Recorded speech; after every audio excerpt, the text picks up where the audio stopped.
คนที่ยึดติดอยู่ในโลกเรียกว่าเป็นคนที่มีของคู่หรือทำคู่ถ้าออกจากความเป็นคู่ไม่ได้ก็ต้องเวียนว่ายมาเกิดกับสิ่งที่ตัวเองยึดไว้คือเก่าอย่างเช่นว่าบ่มีผู้ใดมีความพอใจถูกใจเฮาทุกคนไปดอกแม้แต่ตัวเฮาเองก็ยังบ่พอใจถูกใจกับทุกคนได้เลยคนที่บ่นินทาผู้อื่นบ่มีในโลกแล้วก็คนที่บ่ถูกนินทาก็บ่มีในโลกเหมือนกันเรียกว่าเป็นของคู่ทำคู่เมื่อมีผู้สร้างก็ต้องมีผู้ทำลาย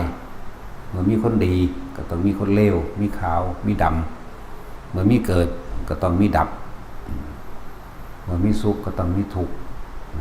เมื่อมีได้มากก็ต้องมีเสียไปเรียกว่าทำคู่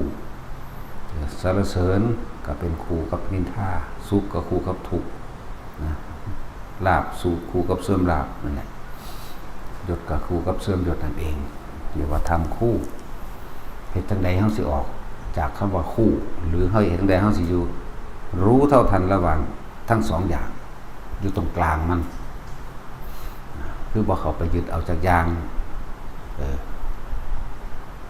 สังเกตความรู้สึกจากของถ้าเฮายังมีความพอใจสิ่งใดสิ่งหนึ่งความรู้สึกก็เกิดในความพอใจนั่นแหละความไม่พอใจก็ย่อมเกิดตามมาในสิ่งใดสิ่งนั้นในสิ่งที่พอใจนั่นเองการฝึกตัวเองจึงเกิดขึ้นโดยอาศัยลมหายใจเป็นที่ตั้งลมหายใจเป็นทางกายเวทนาจิตเวทนากายถ้าเฮ้ายึดฐานที่ตั้งแห่งจิตกับกรรมฐานหรือสติปัฏฐานอันเดียวกันเป็นผู้มีสติรู้อยู่ในความรู้สึกอันเป็นหนึ่งนี่ก็คือใส่ความรู้สึกเป็นหนึ่งที่ฝึกให้แต่ละคนอยู่เรื่อยๆนี่แหละลมหายใจเป็นทางเกิดความรู้สึกนิ่มนวลตรงกลางคิ้วกลางหน้าผากหรือบนหัวอันนี้แหละเพื่อจะเฝ้าสังเกตสิกติศึกษาสังเกตความคิดเจ้าของที่กำลังสินึกคิดปรุงแต่งประกอบกันเข้าสรุปเหตุผลเพื่อให้เกิดความพอใจหรือบ่พอใจเพื่อให้เกิดความว่าผิดหรือถูกนะและวิธีมันจึงมีอยู่ว่าแต่เฮาอยู่ในฐานที่ตั้งแห่งจิตอย่างนี้ออกจากฐานที่ตั้งแห่งจิตจึงเป็นที่สำคัญมากการคิ้วกลางหน้าผากเฮานึงนี่ก็แม่นบางคนก็แนบกับลมหายใจเลยพร้อมกันกับนวงบนหัวมั่งบนกลางคิ้วหน้าผากมั่งอุณโลมมั่งเพื่ออย่างนี้เมื่อ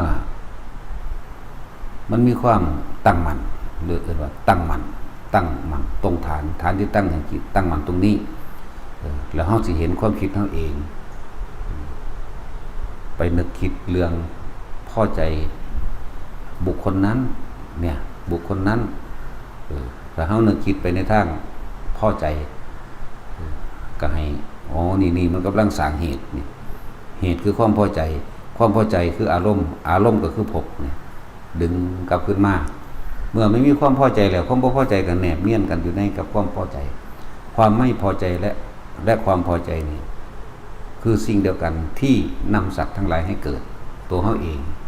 สัตว์แปลว่าผู้ที่ยังคล้องอยู่เกี่ยวอยู่กับความยินดีกับความพอใจบ่มีผู้ใดยินดีพอใจในความบ่พอใจเด้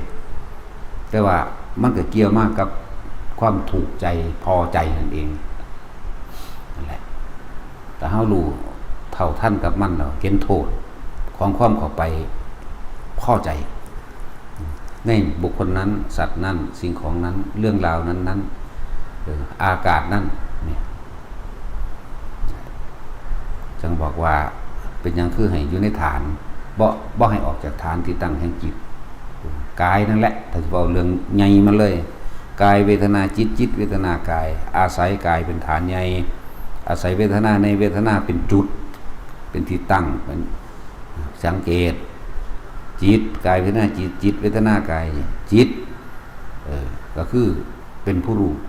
ผู้รู้กับจิตจิตเป็นผู้รู้หรือธาตุรู้มันก็มีอยู่ในหันถึงบอกว่าเอาความสะเทือนในกายเอาเวทนาในเวทนาหรืออาการปิติที่เฮาตั้งไว้ในทานนะเป็นเครื่องรับประกันตัวเองว่าเฮาบ่ปล่อยความคิดไปกับบุคคลที่คิดถึงสัตว์ที่คิดถึงสิ่งของที่คิดถึงเรื่องราวต่างๆนั่นแหละดึงกลับมาเวลามันไปแล้วดึงก็คือใส่ความคิดกลับมาหาลมหาฐานหาความรู้สึกในกายนี่เองเพื่อบ่ให้มันไปก่อสร้างอารมณ์ใดคนเฮาเป็นสุขก็เพราะว่าความคิดนั่นเองคนเฮาเป็นทุกข์ก็เพราะว่าความคิดนี่เองสุขกับทุกข์อยู่ในที่เดียวกันเพราะเฮายังไม่รู้เท่าทันในความเข้าไปถือเอาบ่ทุกคนแสวงหาความสุขความพอใจทั้งเบิดแต่ว่าความทุกข์ความบ่พอใจบ่มีผู้ใดอยากได้นี่แหละจังว่าความไม่รู้ว่าสุขกับทุกข์เป็นของติดกันอยู่ความไม่รู้ในความปรารถนาสุขนั่นแหละคือความทุกข์ปรารถนาสุขนั่นแหละคือความทุกข์มันดิ้นแสวงหาอาการที่ดิ้นรนแสวงหาอาการที่คิดอาการที่กระทำอยู่นั่นแหละทุกข์ก็ย่อมปนไปนะหั่นวันนี้เฮาเห็นโทษของมันเห็นโทษก็คือผ้าเกิดนี่แหละโทษก็ดีแต่ว่าตั้งใจจริงๆกับบ่รู้เด้อบ่แน่เด้อแต่ว่าตั้งใจเอาจริงๆคือเรียกว่าเอาฐานที่ตั้งให้จิตตั้งไว้ในนี่แหละไว้ในฐานเฝ้าสังเกตตัวเองก็ไปก็มาสังเกตความคิดเจ้าของแหละจิตในจิตคือจิตแปลว่าผู้รู้ผู้ตื่นเพิ่นเลยบอกจิตในจิตอีกอันนึงก็คือความคิดนั่นเองเป็นอาการของผู้รู้เป็นอาการของจิตก็ว่าโอ้นี่นายช่างผู้สร้างเรือนกำลังไปคิดนึกปรุงแต่งกับคนนั้นคนนี้อยากให้เป็นอย่างนั้นอยากให้เป็นอย่างนี้จึงว่าในโลกนี้บ่มีไผถูกใจเราทุกอย่างได้ทุกคนสังเกตเลยแม้ตัวเราเองก็ไม่ถูกใจพอใจกับทุกคนในโลกเหมือนกันให้เห็นโทษของมันนึงกับคนที่หลงตนเองว่าคนไม่ถูกนินทาไม่หนีในโลกแต่ว่าบ่ยอมกลับกันเข้ามาตัวเองไม่นินทาผู้อื่นตนเองที่บ่เคยนินทาผู้อื่นไม่เคยมีคือกันกลับเข้ามาเป็นหยังคือนินทาเขาหรือเป็นหยังเขาจึงนินทาจังสั่นแหละเพราะว่าเฮาอยากได้ดังใจอยากให้เป็นแบบนี้อยากให้เป็นดังที่เฮาตั้งเอาไว้ให้มองเห็นทุกอย่างเกิดจากจิตร่วมอยู่ที่จิตสุขทุกข์อยู่ที่จิตบุญบาปอยู่ที่จิตอยู่นี่ตัวเดียวนี่ละ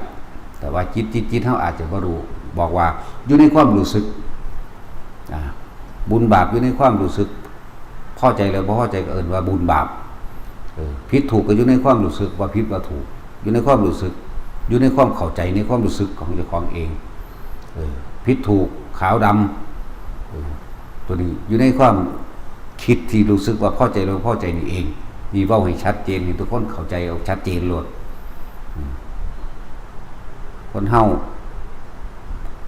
ถ้ามันบ่พอใจแล้วมันก็แสดงออกทางปากแสดงออกทางสีหน้าสีตาร่างกายบอกด่ากันนั่นนี่แล้วมันเกิดจากไสก่อนสิด่าก็สิเว้าก่อนที่จะแสดงออกทางกายทะลึงตึงตาเดินยกไหล่เตะพุ่นเตะพี่กับความคิดเกิดก่อนถ้าเฮาควบคุมมันได้อยู่ในความรู้สึกของเฮาเองมันก็เกิดหยังขึ้นบ่ได้นี่แหละจังว่าให้รู้เท่าทันโทษทั้งหลายอาสวะก็คือความรู้สึกที่ยังคล้องอยู่คนก็คล้องอยู่ในความพอใจตัวเดียวเพราะไม่รู้เท่าทันโทษแห่งความพอใจความพอใจเป็นเหตุให้เกิดความไม่พอใจพอใจในสุขตัวเดียวทุกข์ไม่มีใครยินดีแต่ก็ได้มาเพราะทุกข์เกิดจากสุขพอใจเกิดจากไม่พอใจเหตุทั้งใดเฮาอยู่ตรงกลางระหว่างมันได้มันจึงมีการฝึกให้เฮาอยู่กับตัวเองให้มากตัวเองกายเวทนาจิตเวทนากายเป็นจิตตั้งมั่นอยู่ในความรู้สึกที่เป็นเอกคตาจิตทำความรู้ที่เป็นหนึ่งอยู่ในกายเอกคตารมณ์ทำความรู้สึกให้มันอยู่ในระหว่างกลางๆเป็นอุเบกขาเฮาก็ประคองตัวเองไปแค่นี้แหละอยู่ใน ความรู้สึกตรงกลางระหว่างผากมั่งบางคนมันเกิดขึ้นบนหัวก็อยู่บนหัวเกิดขึ้นระหว่างท่ามกลางอกรู้อยู่ในอกก็รู้อยู่ในนี่ความรู้สึกได้คำว่ารู้นี่รู้สึกแค่นั้นเด้ความรู้สึกที่ไม่มีการคิดนึกเท่านั้นเด้ดูระหว่างท่ามกลางอกกว้างๆอิ่มเบิกบานเนี่ยบนหัวก็เหมือนกันบางครั้งก็นิ่มนุ่งเนิบนาบหน้าผากก็เหมือนกันนึกนิ่มนุ่งบางครั้งก็เย็นลึกเข้าไปเนี่ยอยู่กับความรู้สึกตัวอันเดียวนี่แหละความคิดความนึกมันบ่ไปปรุงไปแต่งภพมันก็เกิดขึ้นบ่ได้ภพก็คือความรู้สึกที่พอใจหรือไม่พอใจอันเกิดจากบุคคลมั่งสัตว์มั่งสิ่งของมั่งเด้อ